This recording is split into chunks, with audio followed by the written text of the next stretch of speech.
नियति, विराट और विधान तीनों मूनलाइट होटल में थे।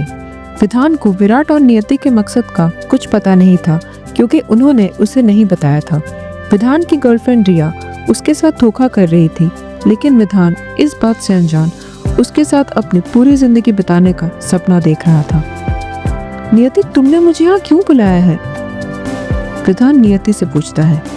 अरे मैंने कहा ना हम लोग यहाँ आ रहे थे, हमने सोचा तुम्हें भी बुला लेते हैं, साथ एंजॉय कर लोगे। नियति जबरदस्ती मुस्कुरा कर कहती है। अरे लेकिन तुम तो कह रही थी ना कि विराट ने हमारी शादी रोकने का कुछ प्लान बनाया है।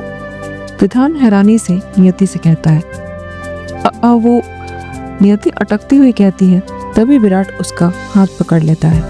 अरे यार, तू कितना सवाल करता है? यहाँ मेरी एक दोस्त की पार्टी चल रही है, उसने मुझे यहाँ आने का इनविटेशन दिया तो मैंने नियति और तुझे भी यहीं बुला लिया, चल एंजॉय कर। विराट ने विधान को समझाते हुए कहा तो विधान उसकी ओर देखने लगा। अरे वो सब तो ठीक है, पर हमारी शादी का क्या? विधान कहता है। अरे शांत हो जा मेरे मालिक, शादी रोकने का प्लान भी सोच ही रहा हूं मैं। विराट विधान के सामने हाथ जोड़ते हुए कहता है तो वो शांत हो जाता है। अगले ही पल नियति की नजर सामने से आती रिया पर जाती है, जो किसी लड़के की बाहों में हाथ डाले आगे बढ़ रही थी। नियति अपनी आंखों से विराट को इशारा करती है तो विराट उसकी ओर देखने लगता है।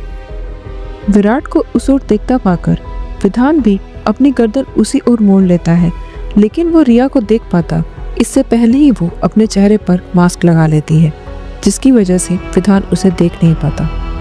अबे उधर क्या देख रहा है तू? विधान विराट को देखकर पूछता है। कुछ नहीं, वो मैं जरा अभी आया, विराट कहता है और वहां से दूसरी ओर चला जाता है। नियति वहीं खड़ी इधर उधर देख रही थी तो विधान उसके पास आता है और कहता है, मैं जानता हूँ हमारे बीच कुछ नहीं है, बस यूं ही जुड़ गए हैं हम, लेकिन अब जैसा कि तुमने कहा था, कुछ और ना सही हम अच्छे दोस्त जरूर हैं। विधान की बात सुनकर नियति हैरानी से उसे देखने लगती है तो वो अपना एक हाथ उसकी ओर करके कहता है, हम साथ में डांस कर सकते हैं? ये सुनकर नियति मुस्कुराने लगती है और फिर विधान के हाथ पर अपना हाथ रखकर कहती है, व्हाई नॉट, लेट्स गो। विधान मुस्कुराकर उसका हाथ पकड़ लेता है और फिर दोनों स्टेज की ओर चले आते हैं। स्टेज पर बहुत से कपल साथ डांस कर रहे थे। दोनों जैसे ही स्टेज पर आते हैं, म्यूजिक सिस्टम पर रोमांटिक गाना प्ले होने लगता है।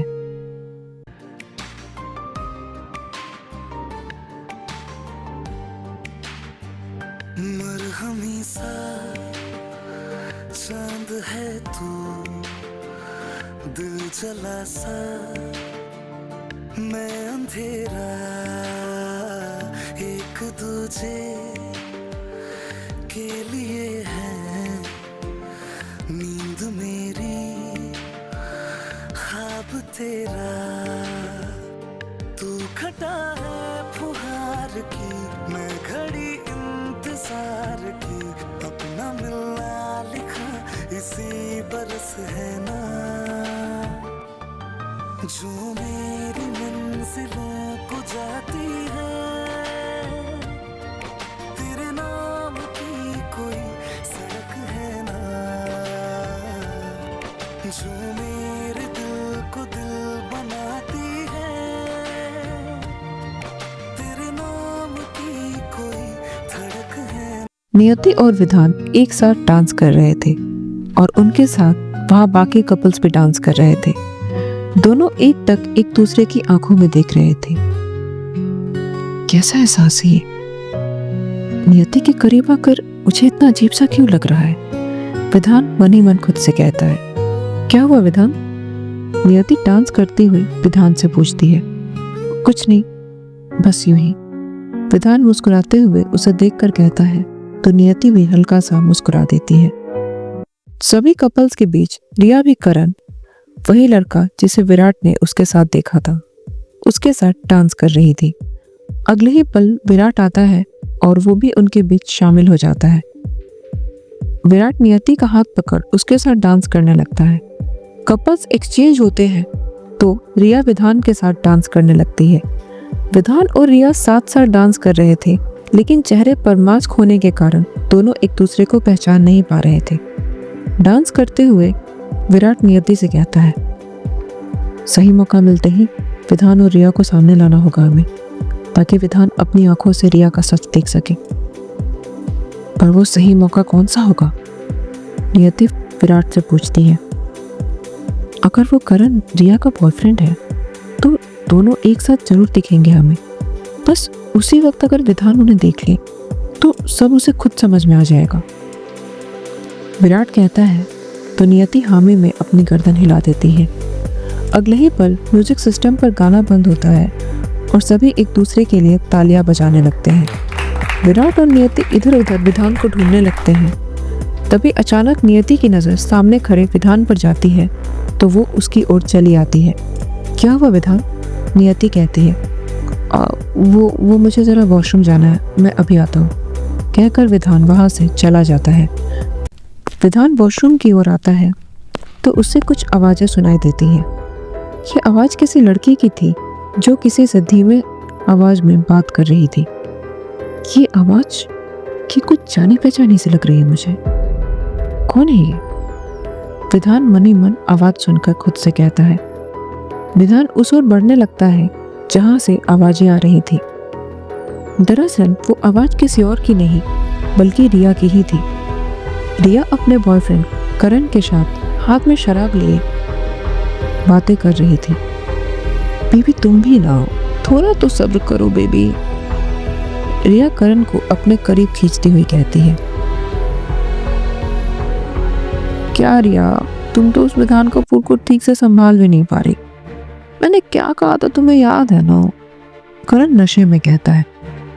हाँ यही ना, कि तुम उसे बहुत दर्द देना चाहते हो, इतना जितना कि वो सहन ही ना कर सके, और इसीलिए तो तुमने मुझे उसकी गर्लफ्रेंड बनाया, जबकि असल में मैं सिर्फ तुम्हारी हूँ बेबी। रिया मुस्कुराते हुए कहती है। हाँ वो विधान हर तरह से मुझे हराता आया है। कॉलेज में भी लड़कियां सिर्फ उस पर मरती थी, और तो और वो हर चीज में मुझसे अच्छा था। उसकी वजह से कोई मुझे भाव नहीं देता था। बहुत परेशान किया है उसने मुझे, इसलिए मैं उसे दर्द देना चाहता हूँ। और उसके बाप के पास मैंने सुना है बहुत पैसा है। उसके पैसों के लिए मैंने तुझे वहां भेजा, ताकि एक बार अगर तेरी से शादी हो जाए ना तो अच्छे पैसे ऐड कर तू उसे छोड़ दे, और फिर वो सारा पैसा लेकर और उसे जिंदगी भर का दर्द देकर अपना बदला पूरा कर, उन पैसों से हम जिंदगी भर ऐश कर पाए, कहकर करण नशे में ही हंसने लगता है। हाँ, उसने ना मुझसे वादा किया है कि वो शादी सिर्फ मुझसे करेगा, उस नियति से नहीं। लेकिन उसे 1 साल से अपने इस छोटे प्यार के जाल में फंसाकर मुझे उसकी नासमझी का एहसास होता है, और कभी कभी ना हंसी भी आती है, क्योंकि उसे आज तक ये समझ ही नहीं आया कि मैं उससे कभी प्यार करती ही नहीं थी और कभी करूंगी भी नहीं। एक बार उससे मेरी शादी हो जाए ना, उसके बाद मैं उसे दिखाती हूँ कि रिया चौधरी आखिर चीज क्या है। रिया जहरीली मुस्कान के साथ कहती है। अंदर रिया और करण आपस में बातें कर रहे थे, लेकिन उन्हें इस बात का रत्ती भर भी अंदाजा नहीं था कि बाहर दरवाजे पर खड़ा विधान उनकी सारी बातें सुन चुका है। विधान के चेहरे पर कोई भाव नहीं थे, लेकिन उसकी आंखों में आंसू भरे हुए थे, और वो बुत बना खड़ा वहां उनकी बातें सुन रहा था। अब क्या फैसला लेगा विधान, जानने के लिए सुनते रहिए काल चक्र, समय का चक्रव्यूह।